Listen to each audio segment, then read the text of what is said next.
organizing team, I would like to welcome everybody.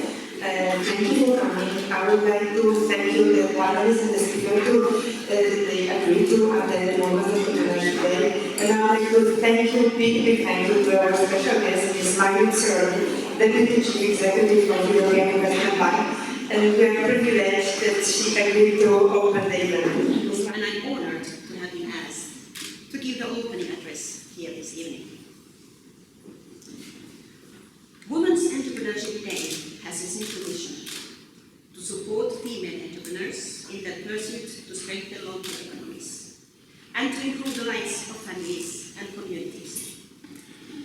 This is achieved through a variety of means, from networking to mentoring programs and giving other women a chance to benefit from the wealth of knowledge gained from those keen to share their experience and business acumen. The EIB has many active projects which contain elements that focus on women, both in an entrepreneurial sense and in a way designed to give women more confidence and a greater sense of self-worth.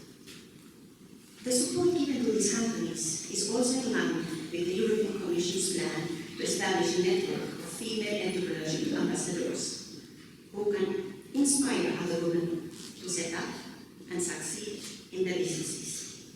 It is through the commitment of people like you that communities are empowered, women feel inspired, and goals are achieved. I like to consider myself a conflict resolution specialist, and so I'm here tonight just in case the panel gets a little lively. I will be introducing each of our panel members tonight. I wanted to ask these two to provide the rest of us with a little bit of insight into female entrepreneurship in Luxembourg. I feel there's a lot of potential in Luxembourg because there's a need to find new expertise, new sectors, and to reinvent the country. Being a woman, does it help or not being an entrepreneur? Honestly, I don't know. I've always been a woman, so I cannot compare. As far as I'm concerned, I'm from Africa originally, not enough being done in Europe to promote entrepreneurship. And entrepreneurship amongst women, I was staggered by the statistic. I would love to see the paperwork behind that. But to see that high percentage of women are entrepreneurs in Luxembourg is encouraging. And certainly a trend that I think is very positive. We hear a lot about how there are not enough girls going into science, women and girls going into science. Technology specifically gets a lot of press for this, but science in general. And I'm wondering what your thoughts are on the situation, whether you've seen a change in recent years in your position at all, and what you think we should do to inspire, motivate girls to pursue these fields and recruit women into these fields. I give a lot of lectures and in schools to try to give women or girls, young girls also the excitement for science. And I think that role models are the best. You know, you show what you are and don't make big things, just be yourself and try to drive your life. And I think people would understand and would feel and follow if they see something like that. I think you can move mountains if you do what you like to do. So nothing is bad on this earth. You can do whatever you do. I think it's good.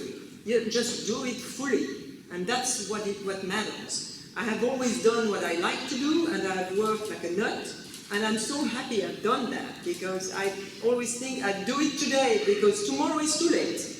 So do it today, and today is the perfect day. I think there's huge potential now, though. I think the technology space is starting to get really attractive for both males and females. Wearable technologies.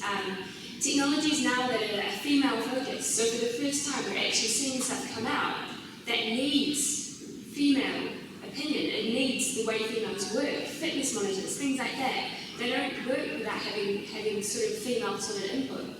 I don't think that we can expect that next year or the year after, we're going to see more females in tech. I think it's something that we need to start from the base level, from a root level, and sort of have really long-term goals. So I think education, I think starting young, I think showing the coolness and the psychological sides of it. You know, showing, yeah, tech can be cool, tech can be an awesome place to go. And just changing the mindset, I think that's what we absolutely need to do to get more females in technology and science. I'm sitting here with a lot of women that, at least to me, seem to manage everyday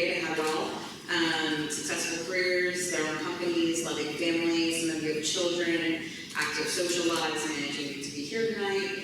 I'm wondering how each of you do it. I made the choice not to have children. And I do not regret that choice, and I'm quite happy to live with that choice, and I know that other women have chosen to have children, and I'm happy that you have.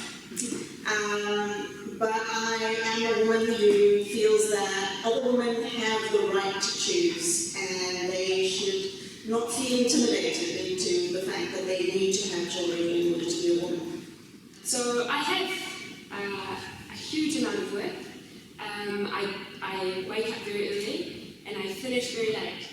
But I think having a child in my personal experience has taught me a lot about a lot of things, including how to run my business.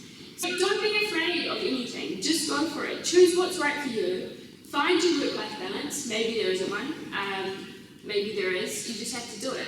But nothing's impossible. So if you want to have kids, you want to start a startup, or you want to start a company, go for it. You'll always find a solution when you have to. I think the point of this panel is to really motivate, inspire, and advise, and so I'd like everyone's kind of final thought to the group tonight. Yeah. So you have to be first really patient. Secondly, you have to know what you want. You have to have faith, especially. Even if you don't have the best talent, you need to, if you want to win, you just need to wait until, you have to have faith that the card eventually at the river is going to be at your advantage. And also you have to adapt. That's something really, really important. The most important thing from my experience has been just giving it a go. But it's not just a random give it a go.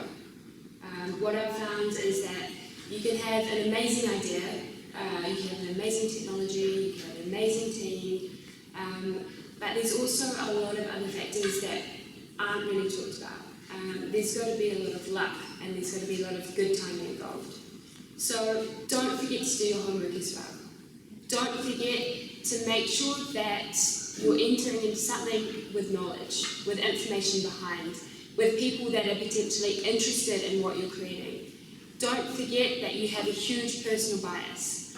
You may think that what you're creating is amazing. You need to talk to people. I think there are three things which are very important. The first thing is you need to have a vision. What do you want to do? You need to have a very clear vision about what you want to implement. The second one is be in the right place at the right time. Right now, Luxembourg is the right place. And then the third thing is have a team, because it's not going to be you self or you alone. It's going to be you and others that will support you. It's going to be lots of ups and downs, and you have to be a strong team to be successful. So my message is don't give up. It will be very difficult. You will suffer a lot, but it can also be very rewarding.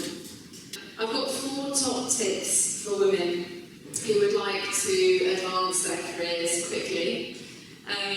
Number 1, don't speak badly of other people. I know it's tempting, don't do it. Number 2, don't speak badly of yourself, and don't undersell yourself in interviews. I've seen so many women undersell themselves when they're equally qualified and even more qualified than the same men. I've sat in on board level interviews and watched them do it, and it's heartbreaking.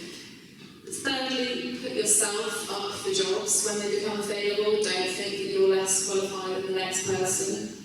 And fourthly, there are many studies which have proven that women have to work a lot harder in the workplace to prove that their ability is real.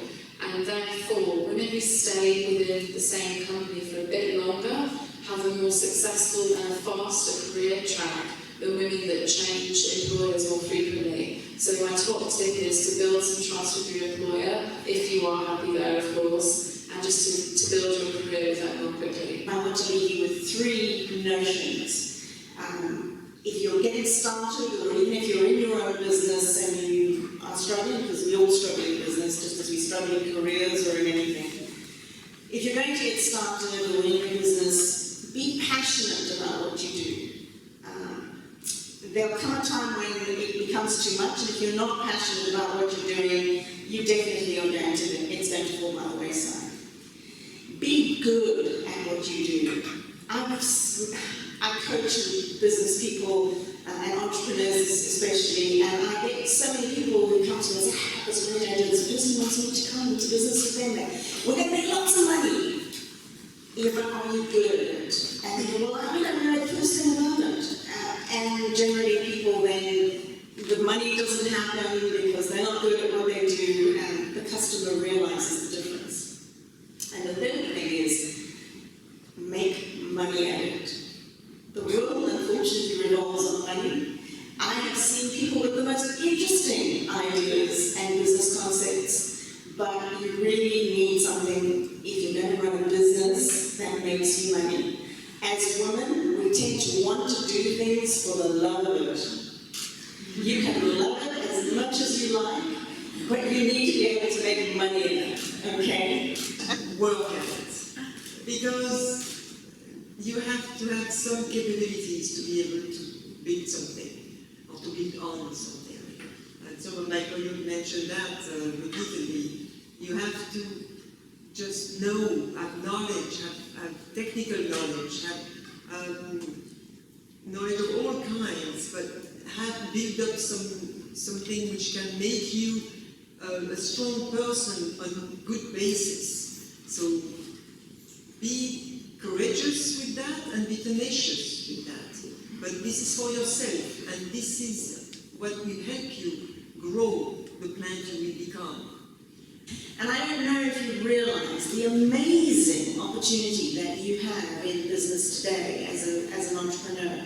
There is an entrepreneurial revolution. And it is happening because every single one of you has access to technology. A lot of people said to me when I started my company, "Wow, you're doing really well, it's so hard to start a company." I disagree. I actually think it's quite easy to start a company in some ways. It's actually very difficult to keep on going and to make it continuously successful, because markets change, attitudes change, people change, and you will change. And you have to be really a strong personality to see it through the hard times. Really big welcome to our hostess. Thank you to Gabriela from SNT and University of Luxembourg that they made it happen, this event, because they gave us the room to make it. So thank you. Second person, I would also like to thank to Marjut from European Investment Fund. Third of all, I would like to thank you to our only one golden sponsor, KBL, private partner,